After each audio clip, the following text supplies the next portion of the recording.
Could your performance reviews stand for a bit of improvement?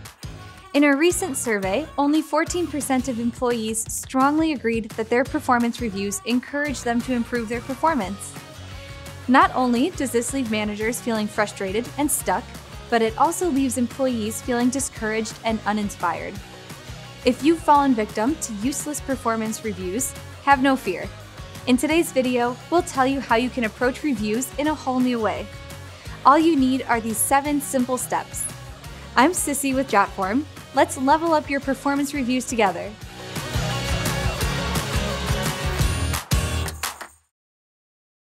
One of the main reasons performance reviews tend not to work is that they sum up an employee's work as a simple rating or ranking without providing any constructive feedback.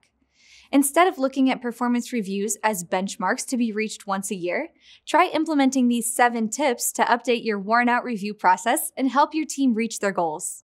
Basically, reflecting on your employees' performances once a year isn't going to cut it. Instead, keep track of performances on a more consistent basis. This step doesn't need to be time-consuming or overwhelming. Just spend a few minutes each week noting where your employees are doing well and where they could improve. This gives you more opportunities to check in with your employees, encourage them, and help them improve. Sure, your gauge on employee performance as their manager is important. However, it's not the only important feedback you should be noting. An employee's peers are a great place to mine strengths and weaknesses. After all, they're likely interacting and directly working with said employee on a more frequent basis. This is where various feedback forms come in handy. For peer review evaluations, focus on teamwork and delegation.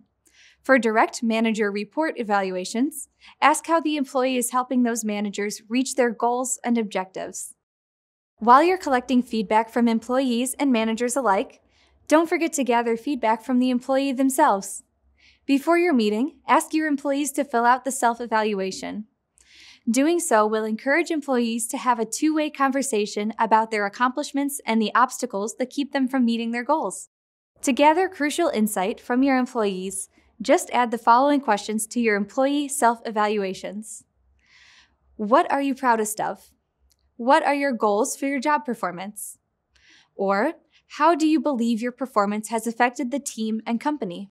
Although it's important to figure out and discuss how your employees could be doing better, it's equally important to recognize the positive things they're contributing. Giving them some positive takeaways will build confidence. Say a sales team member just barely made their quota. You can mention this in their review, but make sure to recognize that they have done a great job building a strong rapport with their customers and are considered approachable and helpful. Telling them what they're doing well will help them build on their successes. When it comes time to highlight some areas in which your employees need to improve, approach the subject with objective data.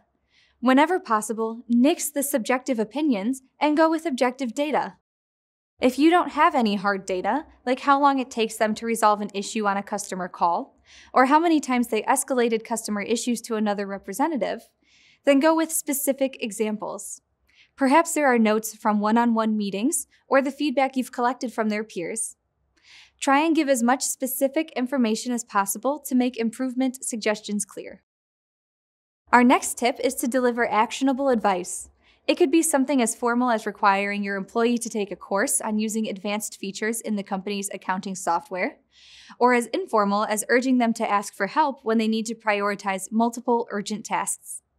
Providing specific, actionable advice will boost their performance and the likelihood of improvement. Instead of making your employees feel dejected by your performance reviews, you should empower them. You can do this by ending your review on a positive note.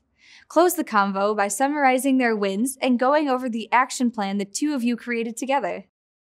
Let's say your employee is struggling with meeting important deadlines. Help them create a plan so they can work more efficiently or recognize when to delegate tasks. In an ideal world, your employee will walk out of your office with a clear understanding of the company's expectations and how they can adjust their performance to meet them. Whether you're conducting thousands of employee evaluations or only a few, it's time to throw out the old, ineffective style of reviewing and instead empower your employees to make necessary improvements. Let's do a quick review. These 7 tips will modernize your process and inspire your employees to reach their goals. First, keep track of performances throughout the year instead of checking in annually. Second, collect feedback from peers and managers alike to gain a full perspective of an employee's work. Third, encourage employees to self-evaluate as well. Fourth, make sure to recognize what your employee is doing right, as well as what they need to improve upon. Fifth, provide objective data during your reviews and steer clear of subjective opinions.